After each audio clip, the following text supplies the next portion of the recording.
माछीमा नजाउन दाजै काला पानीमा माछीमा नजाउन दाजै काला पानीमा। स्वरमा केही मिठास छैन तर पनि तपाईँको मनमा छोयो हो, यसैले नै रसिता भनिन्छ। एनिवे आज हामी के गर्छौँ भने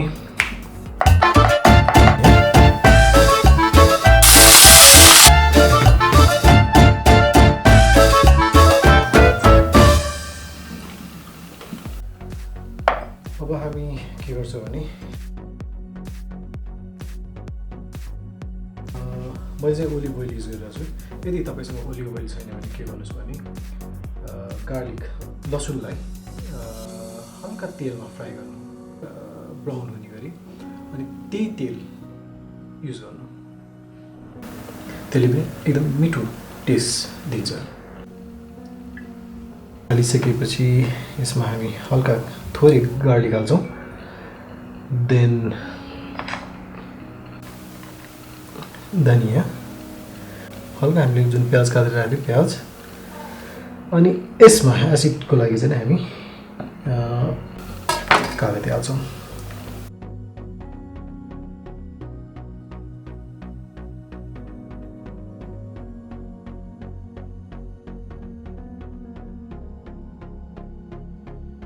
यो हात चाहिँ मैले किन गरेको भन्दाखेरि चाहिँ यसमा भएको जति पनि बिहा छ यो बिहा चाहिँ मेरो हातमा अड्किन्छ, त्यस कारणले गर्दाखेरि चाहिँ अलि हात राखेको।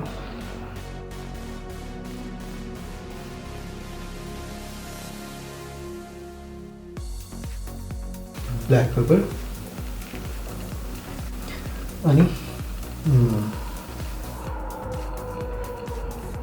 बस हाम्रो सस रेडी भयो।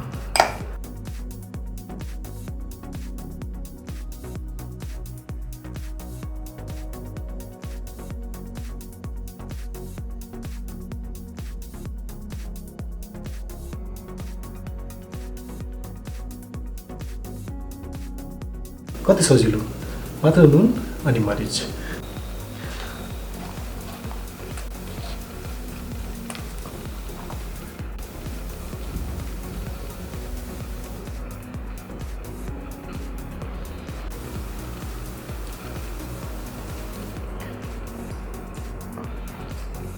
ओके, अब हामी यसलाई चाहिँ के गर्छौँ भने को पेटभित्र हामी लसुन र यो धनिया हाल्दै पनि यसले पनि एउटा मिठो फ्लेभर चाहिँ दिन्छ।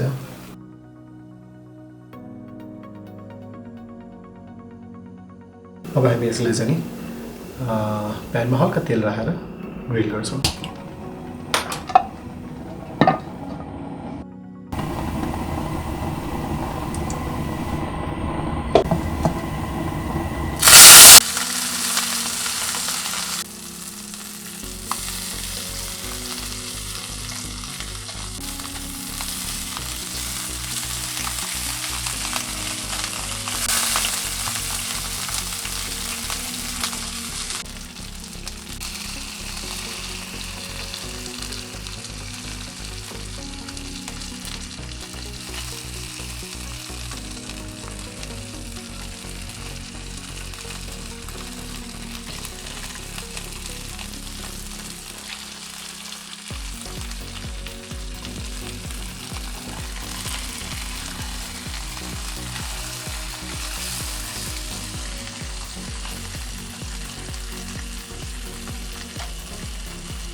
यसमाथि हामी यो सस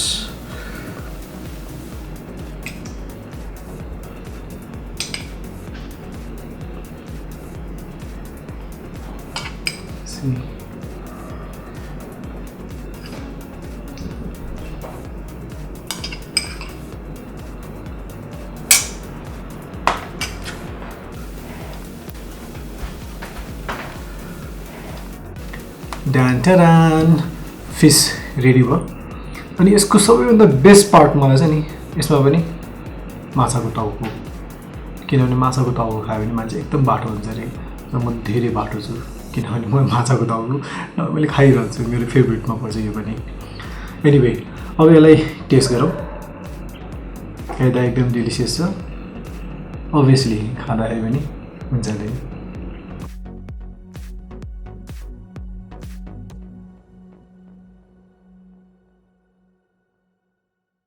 यो चम्चाले भन्दा यो हातले युज गर्ने मलाई एकदम सजिलो नेपालीको छोरा भएर होला सायद है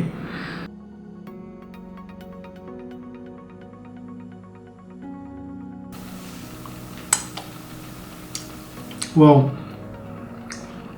सिम्पल एकदम बनाउन सजिलो एकदम सिम्पल तरिका तर टेस्ट माइन्ड ब्लोइङ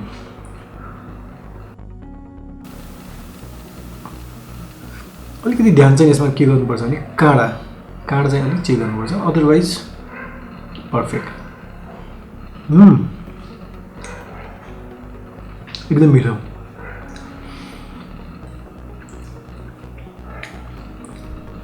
बनाउनु पनि कति सजिलो र टेस्ट पनि माइन्ड ब्लोइङ एकदमै मिठो एकदमै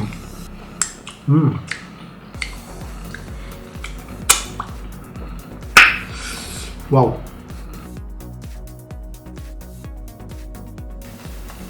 माई फेभरेट फिस हेड यो खायो भने बाटो बढिन्छ एक्चुअलमा बाटो छु नै होइन तर पनि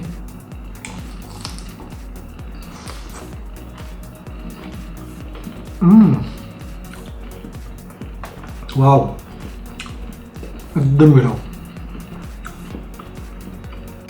अनि गाइज लाइक र सब्सक्राइब त तपाईँहरूले गर्नु बिर्सिराख्नु भएको छ प्लिज लाइक एन्ड सब्सक्राइब गरिदिनु होला